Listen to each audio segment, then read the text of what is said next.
Oi, pessoal do YouTube! Hoje o nosso programa tá imperdível, tem tantas matérias legais. Lembra do ano jubilar da Misericórdia? Pois é, nós temos um resumo dos principais momentos. Mas antes, já deixou seu like? Lembrou de se inscrever no nosso canal e ativar o sininho? Corre que ainda dá tempo!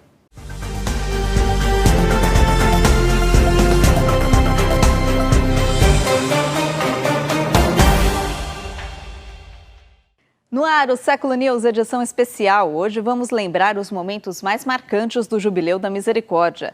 Tem também a história de uma sobrevivente do tráfico humano.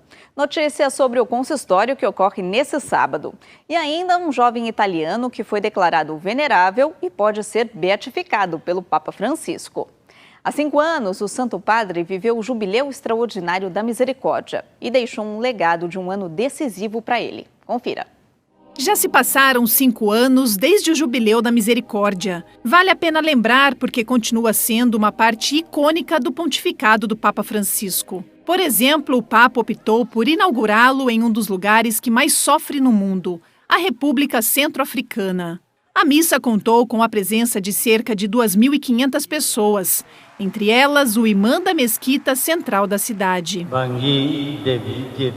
Bangui é a capital espiritual da oração pela misericórdia de Deus. Uma semana depois, em 8 de dezembro, aconteceu a inauguração solene na Basílica de São Pedro. Lá o Papa explicou o significado deste jubileu.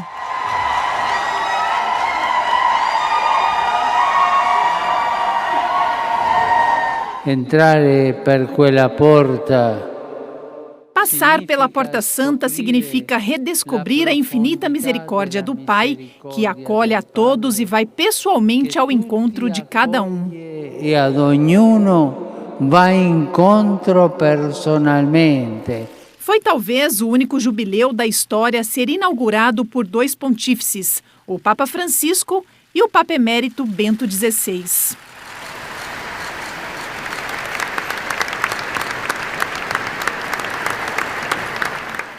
Então começou o fluxo contínuo de peregrinos que continuaram a passar por aquela porta e a refletir sobre a misericórdia de Deus. As peregrinações continuaram por quase 12 meses. Havia portas sagradas nas igrejas em todas as cidades do mundo, e não apenas nas igrejas. Por exemplo, o Papa inaugurou esta em um abrigo para moradores de rua em Roma.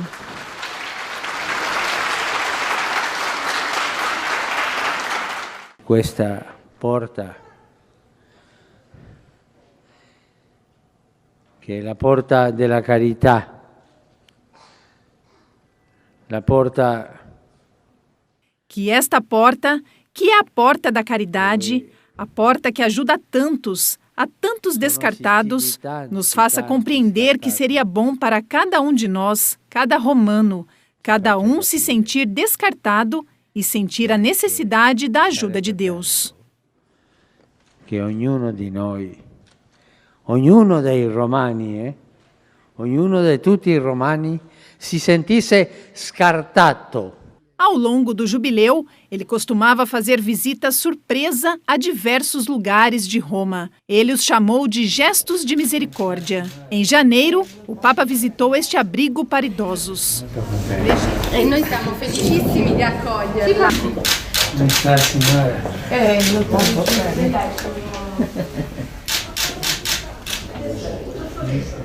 Forza e coragem. Na mesma visita, ele parou em uma casa para cumprimentar 6 pessoas em estado vegetativo e seus familiares. Em fevereiro, aconteceu um dos eventos do jubileu mais marcantes. Milhares de pessoas saíram às ruas de Roma para acolher os restos mortais de 2 santos famosos, que dedicaram grande parte de seu trabalho a ouvir confissões do povo. Eles eram São Leopoldo Mandique e Padre Pio. As relíquias ficaram expostas na Basílica de São Pedro por vários dias. O Papa também foi rezar diante delas. A misericórdia tem muitas faces. Por isso, em maio, ele passou algumas horas em um centro para pessoas com deficiência mental, administrado pela comunidade da Arca. Um dos grandes eventos do jubileu aconteceu em junho. Foi este encontro com padres de todo o mundo. O Papa os convidou para este retiro espiritual que ele mesmo conduziu. Nosso popolo perdona molti defetti ai preti. Nosso povo perdoa muitos defeitos de nós, padres, exceto o do apego ao dinheiro. Isso não tem muito a ver com a riqueza em si, mas com o fato de que o dinheiro nos faz perder o tesouro da misericórdia. Ma perché il denaro ci fa perdere la ricchezza della misericordia. Em julho, o Papa Francisco se encontrou com centenas de milhares de jovens em Cracóvia, a cidade de João Paulo II. Lá ele passou por uma porta santa, aberta para a ocasião. Em um discurso entusiasmado, ele os convidou a não se conformarem com uma vida medíocre. Cari giovani, non siamo venuti al mondo per vegetare. Queridos jovens, não viemos a este mundo para vegetar, para relaxar, para tornar nossas vidas um sofá confortável para dormir. Não, viemos por outro motivo, deixar uma marca. É muito triste passar pela vida sem deixar uma marca. É muito triste passare nella vita senza lasciare un'impronta. Em agosto, ele viajou para Assis para mostrar-lhes o outro lado da misericórdia. Ele ouviu muitas confissões de padres e lembrou os fiéis que apenas 800 anos antes, São Francisco havia pedido ao Papa que concedesse uma indulgência a qualquer pessoa que se confessasse nesta igreja em 2 de agosto. O mundo precisa de perdão. Muitas pessoas são apanhadas pelo ressentimento e nutrem o ódio, porque são incapazes de perdoar e arruinam suas próprias vidas e as vidas daqueles ao seu redor, em vez de encontrar a alegria da serenidade e a paz. Em Roma, ele convidou 21 refugiados sírios para almoçar em sua casa. Outro dia, ele visitou uma casa pertencente à comunidade Papa João XXIII, que acolhe 20 mulheres que foram libertadas da escravidão da prostituição. Elas passaram mais de 1 hora compartilhando suas experiências dramáticas com o Papa. Hoje, peço desculpas a todas vocês, por todos os cristãos católicos que abusaram de vocês. E também me perdoem por não ter rezado o suficiente por vocês e por essa escravidão. O ato de caridade de setembro foi esta comovente visita a um hospital infantil. O Papa se aproximou dos berços dos bebês, deu a cada um deles uma medalha e cumprimentou seus pais. Chama-se Giancarlo e nasceu de 7 meses. É um pouco prematuro, mas ele está bem. Ele só vai ficar mais um pouco e então poderemos levá-lo para casa. Os grandes encontros e mensagens finais do jubileu foram claros. No jubileu dos presos, ele pediu melhores condições de vida nas prisões. Em sua última Sexta-feira da Misericórdia, o Papa visitou um grupo de homens que haviam deixado o sacerdócio. No Vaticano, ele se encontrou com milhares de moradores de rua. Les pido perdón todas las veces. Peço perdão por todas as vezes que os cristãos, diante de uma pessoa pobre ou de uma situação pobre, olham para o outro lado. Desculpe. Miramos para outro lado. Perdão. Seguindo a tradição, o jubileu se concluiu com o fechamento solene da Porta Santa.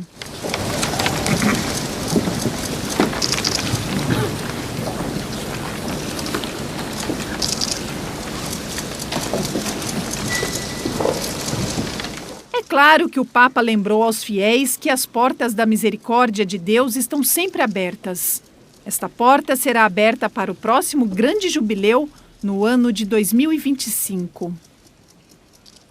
A partir de uma fotografia que impressionou o Papa Francisco, ele presta uma homenagem aos avós de todo mundo. Viva! No meio desta multidão em Bucareste, talvez tenham passado despercebidos pela maioria dos presentes, mas não pelo Papa Francisco. Bastante anciana. Nonna. Havia uma senhora idosa, muito velha, uma avó. Ela estava segurando seu neto, de cerca de 2 meses, não mais. Quando passei, ela o mostrou para mim. Ela estava sorrindo.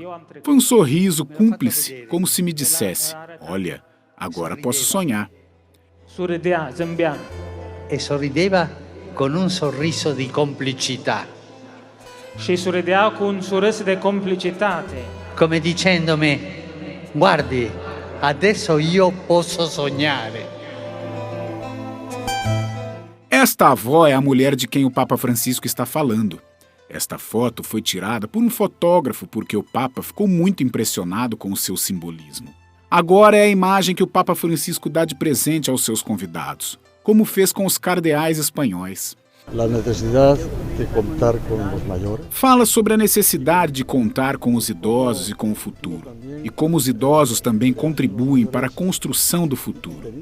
Este momento que vivemos faz-nos remeter para aqueles que têm uma história e também para aqueles que mal começaram essa história. Temos a responsabilidade de deixar as coisas em ordem para eles.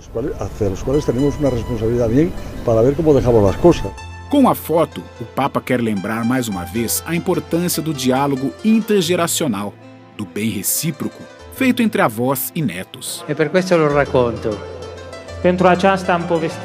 É por isso que eu compartilho isso. Os avós sonham quando seus netos são bem-sucedidos e os netos ficam cheios de coragem quando aprendem as raízes dos avós. Muitas pessoas participaram desta reunião para famílias na Romênia em 1º de junho de 2019. Havia muitas avós e mães. No entanto, o Papa focou seu olhar nesta senhora bem-humorada, orgulhosa de seu neto, como um símbolo para as gerações futuras. Entre os novos cardeais que recebem o barrete no consistório desse sábado está o bispo de Brunei. Ele ficou surpreso com a notícia. Em 25 de outubro, o bispo Cornélio Sim, de Brunei, recebeu uma surpresa bem inesperada. No próximo dia 28 de novembro, véspera do primeiro domingo do Advento, realizarei um consistório para a nomeação de 13 novos cardeais. O vigário apostólico de Brunei estava entre os 13 novos cardeais que o Papa Francisco nomeará no consistório. Completely unexpected. So I'm still at that level, but of course. Completamente inesperado, ainda estou nesse nível.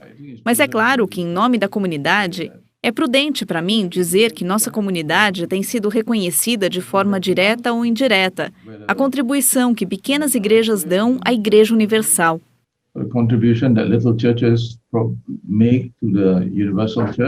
Em 2004, o Papa João Paulo II nomeou o Padre Sim vigário apostólico. No ano seguinte, ele se tornou o primeiro bispo local de Brunei, um pequeno país no Sudeste Asiático que é predominantemente muçulmano. Ele é grato que o Papa reconheça que a Igreja existe em lugares onde não há muita publicidade, mas onde a fé está muito viva. Somos uma periferia dentro de uma periferia. Somos pequenos, mas acho que contribuímos. Somos pessoas que amam a Igreja. Não estou dizendo isso porque é uma coisa boa de se dizer. Mas você sabe, a Igreja é nossa mãe.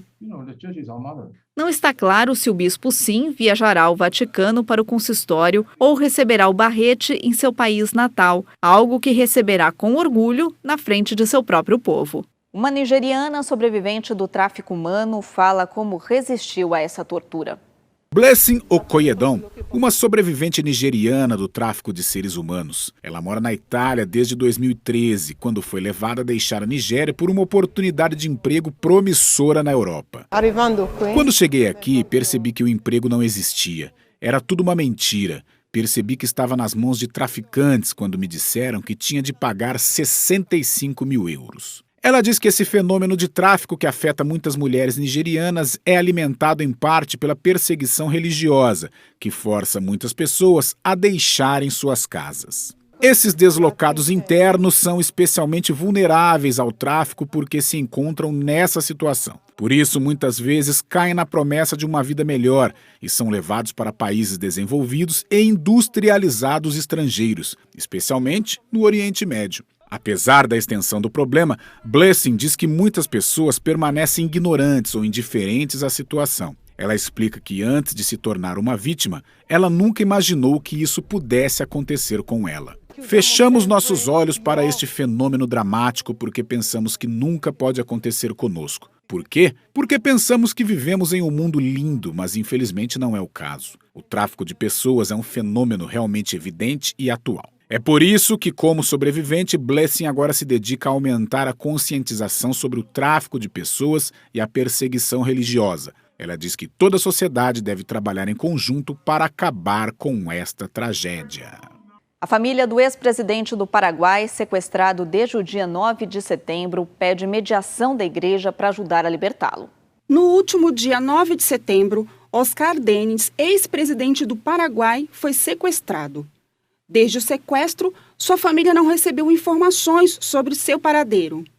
Eles vivem essas semanas com medo e desespero, mas mesmo assim com uma forte fé. Na verdade, uma das primeiras coisas que fizeram foi escrever uma carta ao Papa Francisco. O Papa sim recebeu essa carta? O Papa recebeu esta carta e acompanha com precaução paternal tudo o que nosso pai está passando. Como eu disse, aquela fé que temos em Deus é tão grande que sabemos que Ele não nos abandonará a qualquer momento. Oscar Denis possui uma longa carreira política em seu país. Um de seus pontos focais foi a justiça social, e ele sempre praticou uma fé profunda. É por isso que suas filhas confiam que a igreja as ajudará a obter sua libertação. Esperamos que a igreja seja uma mediadora, se possível. Falamos com o bispo e ele disse que não teria problemas. Ele diz que tudo o que temos que fazer é arranjar uma maneira de fazer isso, mas que sim, a igreja pode ser uma boa mediadora em tudo isso e está disposta a fazer. Temos essa confirmação. Após o sequestro, eles receberam uma nota na qual o Exército do Povo Paraguaio fazia alguns pedidos à família e ao governo.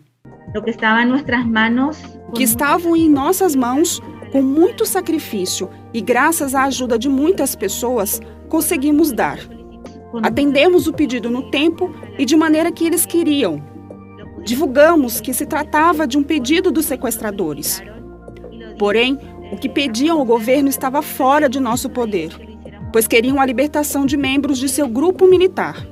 O procurador-geral do Paraguai identificou os integrantes do grupo que o mantinha como refém. Inclui 3 adultos e 3 menores.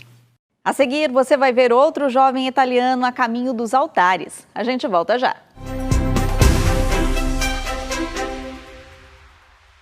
Mais um jovem italiano pode ser beatificado. Matteo Farina foi declarado venerável pelo Papa Francisco.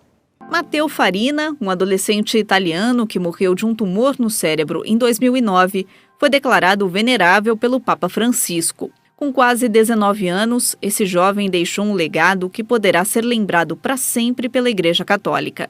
Padre Cláudio Senac liderou o processo diocesano de canonização. Tudo começou em 2014 e reuniu material de todos que o conheciam. Uma característica significativa de Matteo foi como ele viveu uma fé adulta.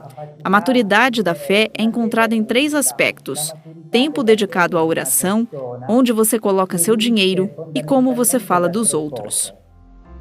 Dal tempo che dedica alla preghiera, dal modo in cui gestisce il suo denaro e da come parla delle persone assenti. Padre Senac diz que a vida de Matteo refletiu essas 3 áreas de forma avançada, que muitos adultos ainda não alcançaram. Mesmo quando ele estava sofrendo, seus amigos notaram sua bravura. Durante a malattia, não dirà mai le parole perché proprio a me. Enquanto ele estava doente, ele nunca perguntou por que eu. Ele lutou contra tudo isso com uma coragem enorme. Depois de 3 cirurgias na Alemanha, ele se preparou para o exame de graduação. No entanto, nunca o fez porque morreu em 24 de abril de 2009. Non la prenderà mai quella stupenda maturità, perché il 24 aprile del 2009 Matteo muore. Depois de estudar sua vida, Padre Cláudio diz que se pudesse sugerir um patrocínio para o adolescente, ele o tornaria santo padroeiro dos evangelizadores. Ele tinha um grande desejo que todos conhecessem Jesus e o amassem. Queria divulgar o evangelho na sua cidade, onde viveu, na escola, com os amigos e com a família. Ele tinha uma irmã, Érica, e uma namorada chamada Serena. Ambas testemunharam como ele viveu a vida com Cristo no centro e o quanto ele amava os outros. A memória de Matteo Farina não só permanece em sua terra natal, no sul da Itália, mas se espalha pelo mundo. Agora a igreja espera por 2 milagres na causa de sua intercessão para levá-lo a ser beatificado e canonizado. Gelateria ganha destaque no Vaticano. Ela oferece sabores tradicionais argentinos, métodos artesanais de produção e até doces tradicionais e produtos do país vizinho. Em Roma, você pode encontrar uma sorveteria em quase todos os cantos da cidade. No entanto, existe uma gelateria particular que se destaca em um bairro próximo ao Vaticano. Eles são diferentes porque eu faço um sorvete bem tradicional, sem aditivos, como era feito há muitos anos. Este é Sebastián Padrón, um argentino de La Plata, que abriu a Padrón Gelateria Artigianale, perto da Praça de São Pedro. Ela oferece sabores tradicionais argentinos, métodos artesanais de produção e até doces tradicionais e produtos argentinos. Temos muitos clientes argentinos, muitos clientes latino-americanos e, enfim, até um cliente muito especial. Ele se refere ao seu cliente preferido e ao argentino mais famoso entre seus clientes, o primeiro e único, Papa Francisco. Desde sua inauguração, Sebastián serviu a vários funcionários do Vaticano e padres que acabaram convencendo o Papa a provar seus produtos. O Papa Francisco ficou tão satisfeito que lhe enviou uma carta de agradecimento pessoal, um medalhão e este certificado como um símbolo de seu apreço. Ele diz que o sabor de sorvete favorito do Papa é sem dúvida o favorito dos argentinos, dulce de leche, um ingrediente que ele importa com orgulho de seu país natal. Na semana passada, Sebastián e sua família receberam uma surpresa inesperada. Na semana passada, recebemos uma surpresa. Foi um telefonema para nos agradecer pelo atendimento que temos com ele, pelos sorvetes e empanadas que trouxemos de presente. Ele nos disse se queríamos conhecê-lo, e assim foi. Sebastián e sua família foram convidados a encontrar pessoalmente o Papa em Santa Marta, no Vaticano. Lá eles conversaram e trocaram presentes. Sebastián diz que a atenção que deu a eles, principalmente aos filhos, foi comovente. Uma pessoa muito simples, muito humilde e gentil. O que mais nos emocionou foi quando ele fez um gesto com a cabeça dizendo estar conosco, e falar conosco fazia com que ele se sentisse um vizinho, como se estivesse em casa.